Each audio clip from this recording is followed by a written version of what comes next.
Hi everyone, we are live here from the 29th Climate Change Conference in Baku, where we are sitting in the first ever forest pavilion at a climate conference. So we're really excited to talk about the importance of forests to climate and to, on this day, which is Science, Technology and Innovation Day, talk about the role that science has in unpacking that relationship and in guiding better policy. So I am joined here with Nelson Grima, the coordinator of the Science Policy Program at IUFRO, an international network of forest research organizations. Thanks so much for joining us today. Thank you. And for all the work that you're doing. So we wanted to dive into the topic of governance today. So can you just help us understand what is governance as it relates to forests? What does that mean? Yes, so forest governance is basically all the arrangements that are done at different levels, at global, national, subnational level. And it includes all the different actors, from policymakers to different stakeholders that relate to forests. And this can be different organizations or civil society. So forest governance is how these different actors agree to manage or to deal with forests. That is a lot of different interactions that It is. we were just talking earlier about the relationship between policymakers and scientists, then on scientists and business. There's also this huge added element of communities. So what are you learning about forest governance? The main point is that forest governance, as you mentioned, is huge. It has so many actors and so many different ways to interact among the actors that this is a huge and complex. And this, back in 2010, we did a scientific assessment to understand how these interactions work, and we found out that is in many cases overwhelming. And this That's a diplomatic word to use. Yeah, quite. I try to be. But the point is that this complexity, because more and more we are seeing new actors coming in. Yeah. We are seeing the private industry becoming an important actor with the role of financing many activities related to forests. So all this complexity, it's just increasing. It's not getting more simple. So we have to find a way to make these interactions work, to coordinate these interactions so they don't contrast the activity of one group with the activities of the other. And this is a tough task. As I'm hearing you say that, I'm just thinking about policymakers who are like, oh, if it's complex, like this might be too much. Like, is there an easy solution to this? So what should policymakers be doing in this kind of complex context? One important thing is to hear the voices of everyone who is involved so they can make the decisions, if not the best decision for everyone, at least a decision that doesn't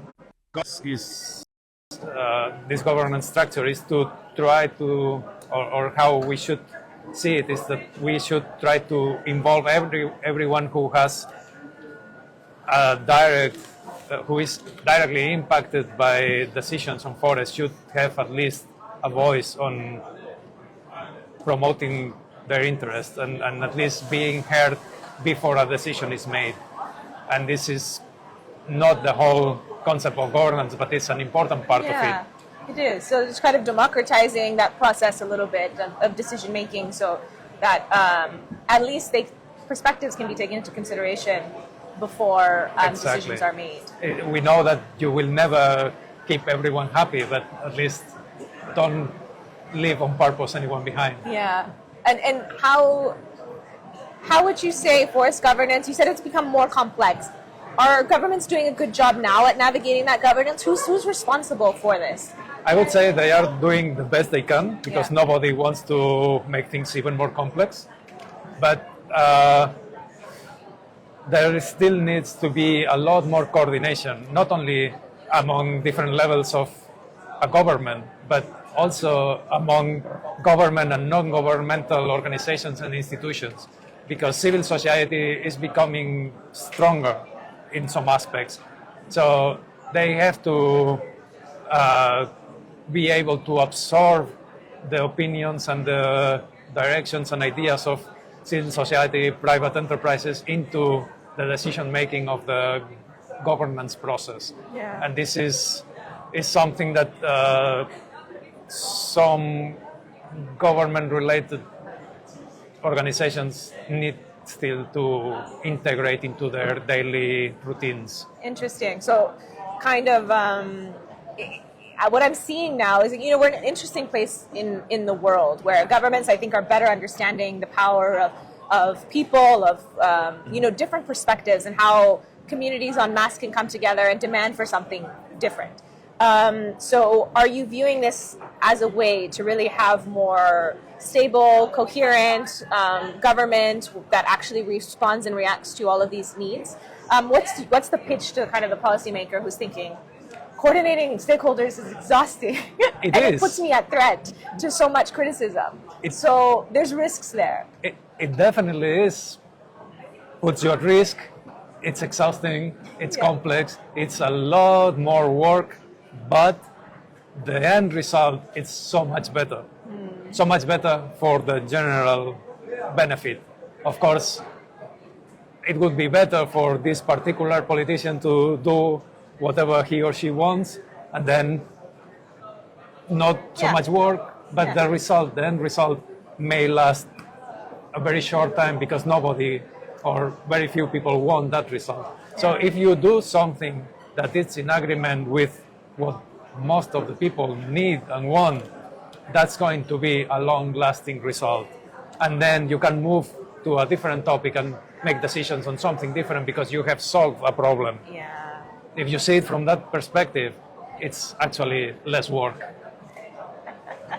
I like it. So I guess this is the pitch to have less kind of short-term thinking and be able to see what the future holds and what do we need to have that better future. That's a lot for us to think about and to sit with. I really appreciate the work that you've done and how you've led us to this point. We are here at the Forest Pavilion having different conversations around what needs to happen for forests to be better managed, for forests to be a key part of a sustainable future, and to also play a role in climate resilience and climate action. So stay tuned. We'll be talking to more experts and giving you fresh insights here from the 29th Climate Change Conference in Baku.